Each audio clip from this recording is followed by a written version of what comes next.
जो लोग भक्ति करते हैं उन्हें सभी बुराइयों का त्याग कर देना चाहिए। सच्चा भक्त कभी भी किसी लोभ में नहीं पड़ता है।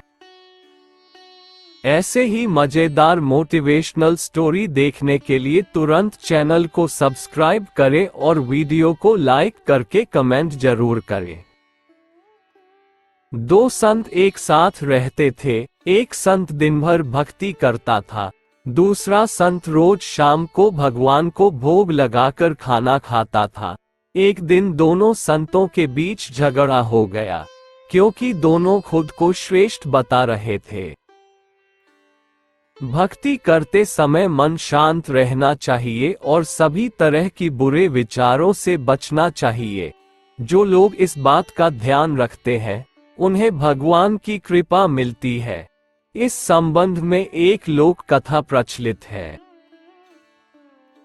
कथा के अनुसार पुराने समय में दो संत एक साथ रहते थे।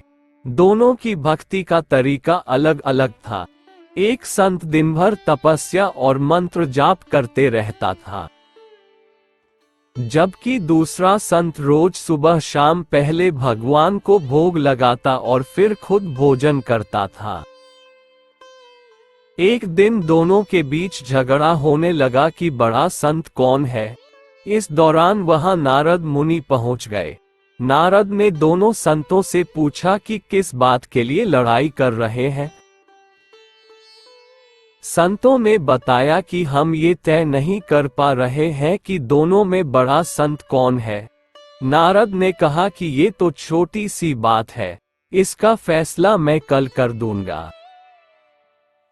अगले दिन नारद मुनि ने मंदिर में दोनों संतों की जगह के पास हीरे की एक एक अंगूठी रख दी। पहले तप करने वाला संत वहां पहुंचा। उसने एक अंगूठी देखी और चुपचाप उसे अपने आसन के नीचे छिपाकर मंत्र जाप करने लगा। कुछ देर में दूसरा संत भगवान को भोग लगाने पहुंचा। उसने भी हीरे अंगूठी देखी, लेकिन उसने अंगूठी की ओर ध्यान नहीं दिया। भगवान को भोग लगाया और खाना खाने लगा। उसने अंगूठी नहीं उठाए। उसके मन में लालच नहीं जागा, क्योंकि उसे भरोसा था कि भगवान रोज उसके लिए खाने की व्यवस्था जरूर करेंगे। कुछ देर बाद वहां नारद जी आ गए। दोनों संतों ने पूछा कि अब आप बताएं कि हम दोनों में बड़ा संत कौन है। नारद ने तपस्या करने वाले संत को खड़े होने के लिए कहा। जैसे ही वह संत खड़ा हुआ तो उसके आसन के नीचे छिपी हुई अंगूठी दिख गई। नारद मुनि ने उससे कहा कि तुम दोनों में भोग लगाकर खाना खाने वाला संत बड़ा है। तपस्या करने वाले संत में चोरी करने की बुरी आदत है। उसने भक्ति के समय में भी चोरी करने से संकोच नहीं किया, जबकि भोग लगाने वाले संत ने अंगूठी की ओर ध्यान तक नहीं दिया। इस कारण वही संत बड़ा है।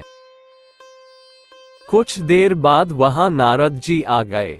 दोनों संतों ने पूछा कि अब आप बताएं कि हम दोनों में बड़ा संत कौन है। नारद ने तपस्या करने वाले संत को खड़े होने के लिए कहा। नारद मुनि ने उससे कहा कि तुम दोनों में भोग लगाकर खाना खाने वाला संत बड़ा है। तपस्या करने वाले संत में चोरी करने की बुरी आदत है।